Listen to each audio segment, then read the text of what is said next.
Ustedes recordarán que los privados de libertad no se les ha negado su derecho y se iban al hospital, pero empezaron a sufrir atentados. Y eso está documentado.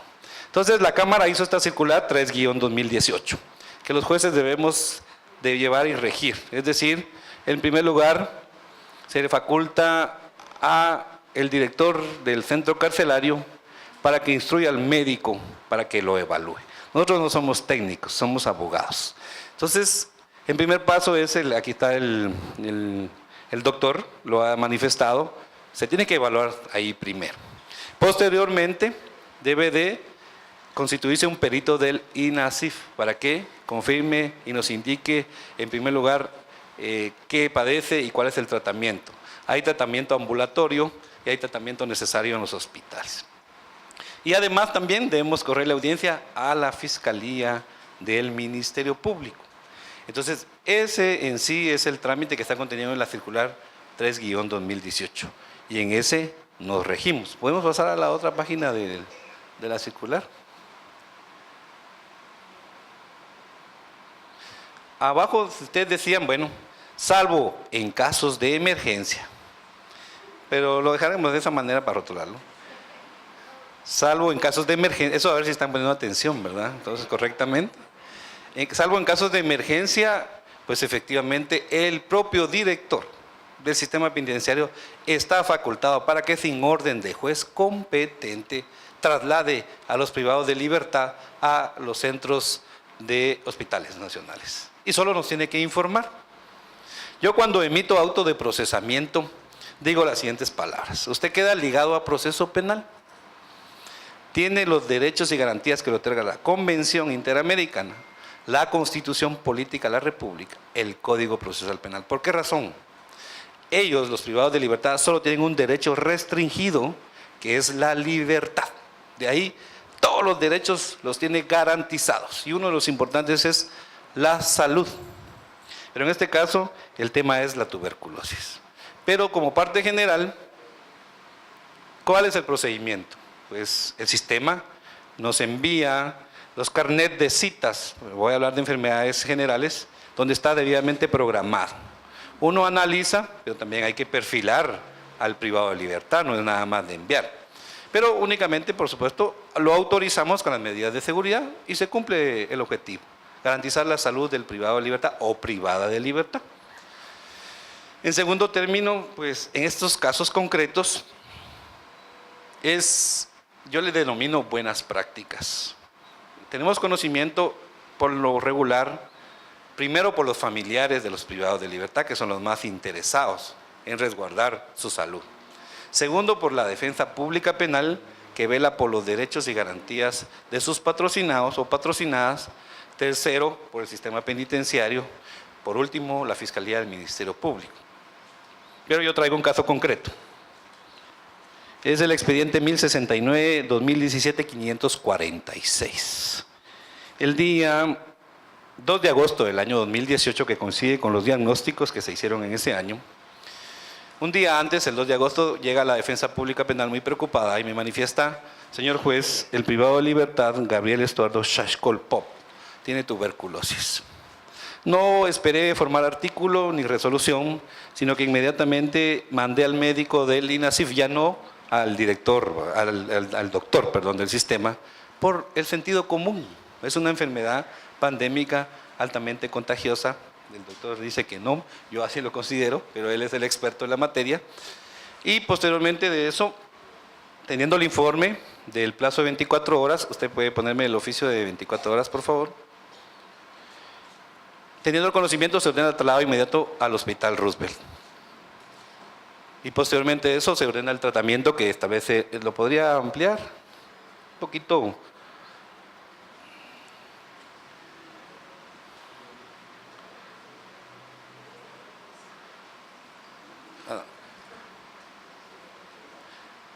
Bueno, ahí está. En ese orden de ideas, la fecha es 2 de agosto del año 2018, como ustedes pueden observar. Ese mismo fue el día que me hablaron a mí. ¿Lo podemos ampliar un poquito para que se lea el cuerpo, por favor? Ahí está bien. Que se constituya primero al Centro de Detención Preventivo para Hombres para establecer el estado de salud del sindicado. Pero veamos qué nos dicta la experiencia, porque también los jueces por experiencia dictamos resoluciones y oficios. ¿Dentro de qué plazo? Dentro del plazo de 24 horas por la enfermedad que está padeciendo. Debiendo después remitir informes de esta judicatura. Importante la experiencia.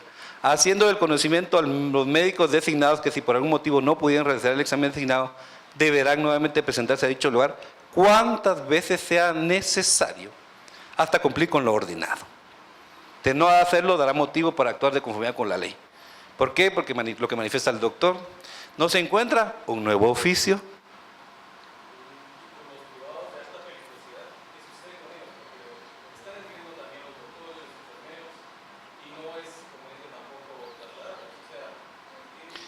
Posteriormente me adelantaré. ¿Qué dice la Corte Interamericana? Ponderará el derecho a la salud y ponderará el derecho a la libertad y ponderará el derecho a la seguridad. Hay que ponderar. Pero ¿qué es lo que pasa? Cada institución juega su rol. El rol de seguridad le corresponde al Ministerio de Gobernación, al sistema penitenciario. ¿Y qué hacemos los jueces? Bajo su estricta responsabilidad debe trasladarlo. ¿Por qué? Porque debemos garantizar y ponderar el derecho a la salud en primer lugar. Entonces yo lo que hago, sí, es cierto, lo dije al principio, se pondera el perfil del sindicado. Pero eso no me impide a mí otorgarle la protección que estamos hoy discutiendo. Entonces se libra el oficio y podemos decir, bueno, lo van a liberar y todo eso. Eso ya escapa a mi resolución. Pero mi deber es garantizar el derecho a la salud y sí, es el principio de igualdad, ellos tienen el derecho, si tienen tuberculosis, tienen que recibir el tratamiento, con la debida equipo de seguridad del Ministerio de Gobernación. De esa manera se resuelve esa disyuntiva. Bien, entonces yo les decía, ¿qué pasa? No lo localizan. El privado de libertad a veces ni quiere salir de donde está, ¿verdad? Eso es lo que pasa. Otros 15 días, como dice el doctor, porque no solo este caso tenemos. Yo tengo agendadas 25 audiencias diarias, llevo a cabo unas 12 o 13, y a veces una semana un solo proceso. Por ejemplo, ayer tuve un caso de 37 sindicados, continúo mañana. Hoy tenía que continuar, pero el foro me impidió eso. Entonces, vamos a lo siguiente, pues, tenemos que priorizar el sentido común, la experiencia y el deber de garante que somos los funcionarios públicos. Bien, en ese orden de ideas, nosotros hemos ido más allá. Si ustedes se dan cuenta, el caso entró el 2 de junio. Yo coordiné con la Defensa Pública Penal, con el Ministerio Público y con lo que decía el doctor. Le digo a mi personal, vamos a resolver la situación jurídica procesal del sindicado de una vez. Porque no nos vamos a conformar con darle su tratamiento. Vamos a liberarlo de la prisión preventiva. Entonces llamo a la defensa, llamo al Ministerio Público, le digo, bueno señores, este es un caso no común. Tomemos acciones, tomemos decisiones.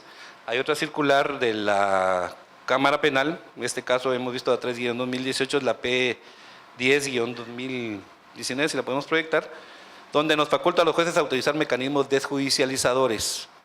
Y en este caso, convoco a la Fiscalía, llamo a transporte del organismo judicial, nos constituimos al hospital, ahí mismo llevamos la audiencia en el hospital, pero le digo a mi personal, bueno, se preparan, vamos a ir a llevar a cabo audiencia de un procedimiento abreviado.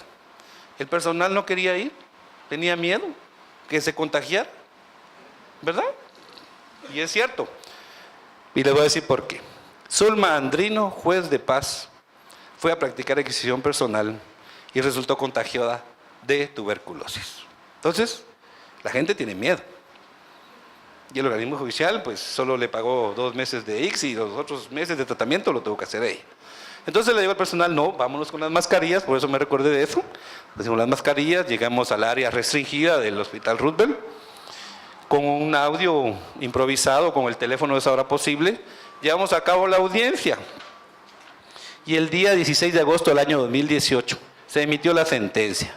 2 semanas tardó el procedimiento y el privado de libertad libre.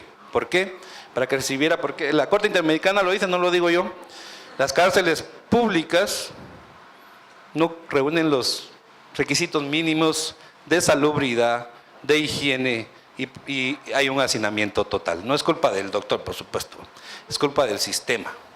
Y yo siempre me preguntaba, ¿cómo es la cárcel por dentro? Yo allá los mando, yo por Dios mando de verdad tal vez unos 5, 10 a veces a la prisión todos los días. Entonces me di la tarea de ir a conocer los centros de privación de libertad. El centro preventivo para varones de la zona 18, el centro preventivo de Santa Teresa y Pavón. Y de verdad no llenan ni reúnen los requisitos de salubridad. Entonces, estas son las buenas prácticas que hay que replicar. Es cierto, los jueces de paz y jueces de primera instancia y los jueces de ejecución y todos los jueces de mayor riesgo penales tenemos que hacer un análisis de cada caso concreto. Pero, como ustedes lo pueden observar, en 15 días se atendió el llamado, se trasladó al hospital y se resolvió la situación jurídica procesal del procesado.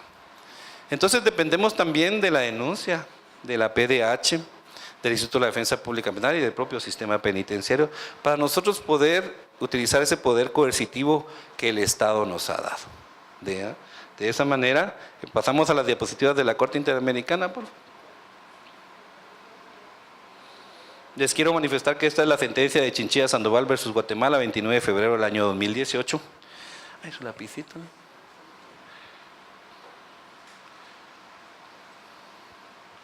Pues ya no encendió. Me voy a acercar. ¿Qué es lo que se garantiza? La vida e integridad. ¿Qué nos dice la Corte Interamericana? Que debemos hacer una ponderación de valores. En cualquier caso, el juzgador adoptará otra medida sustitutiva, le corresponde ejercer el control sobre las actividades administrativas ejercidas previamente y encontrarse errores, ordenará su subsanación o reparación. Pasamos a la otra diapositiva de la Corte.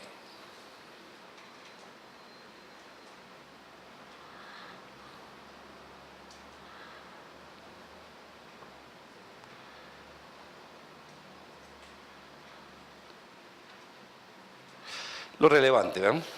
Siempre habla esta sentencia de la salud de los privados de libertad. Pero lo relevante es que los jueces, en este caso era de ejecución, actúen con la mayor vigilancia y debida diligencia en función de las particulares necesidades de protección de la persona privada de libertad y los derechos en cuestión. Aquí está lo que hemos aquí hablado el día de hoy. La falta de capacidad institucional de atender la situación o por negligencia de las autoridades penitenciarias encargadas.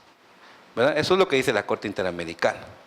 Se ha hecho un análisis, pero no es que sea responsable. Aquí hemos visto que ellos han hecho su mayor esfuerzo. ¿Por qué? Porque ya el presupuesto ya no da más para allá. El personal también no tiene suficientes doctores. Y los privados de libertad quieren salir, pues van a ir a los hospitales. Y precisamente pues ahí lo hemos visto con experiencia, con casos concretos, con legislación nacional, legislación internacional. Y por último, la última diapositiva, con relación a la pregunta que me hizo aquí el público. Prisión versus derecho a la salud. ¿Qué dicen los estándares internacionales de la Corte Interamericana de Derechos Humanos? Se debe aplicar una medida sustitutiva a la prisión cuando el reo ha sufrido o puede sufrir consecuencias graves por el precario estado de salud en que se encuentra y que la sanción penal atente contra su vida e integridad o sea físicamente imposible de cumplir. Ese es un estándar internacional. Por supuesto no aplica a todos los casos, como se hizo la pregunta aquí en el público, ya que no significa que los jueces están obligados a decidir en todos los casos por libertad de la persona privada de libertad. Casos especiales y concretos, tuberculosis, VIH, cáncer, etcétera, etcétera. Seguimos en la otra diapositiva. Y lo relevante es que nosotros los jueces, porque nosotros somos los responsables de los privados de libertad, actuemos con la mayor vigilancia y debida diligencia en cualquier decisión que tomemos y que en caso no se adopten las medidas sustitutivas les corresponde ejercer el control sobre las actividades administrativas ejercidas, escúchese bien, el sistema penitenciario, hospitales nacionales, ¿verdad? y de encontrarse errores deberá ordenar su inmediata subsanación o reparación. ¿Qué pasaba con los hospitales? Ya no querían recibir a los privados de libertad, ¿verdad? Nosotros tenemos el mandato constitucional y obligamos al hospital que los atendiera bajo responsabilidad de ellos mismos. Y por último, el control de convencionalidad, aplicable siempre conforme a los tratados y las interpretaciones de la Corte Interamericana de Derechos Humanos. Es decir, que los jueces somos garantes de los derechos inherentes a los privados de libertad. Y ese es el aporte que hacemos, y como una recomendación a los invitados de la PDH, porque ahorita ya tendrá intervención el organismo legislativo que crea las leyes. Mire cómo la Corte con circulares agiliza los procesos. Simple, una circular de la Cámara Penal, la cumplimos, la ejercemos, y a través de una otra circular se podría pues enmarcar esta circunstancia, cómo atenderse estos casos concretos. Pues ese es el aporte que el organismo judicial hace a este foro. Les agradezco mucho.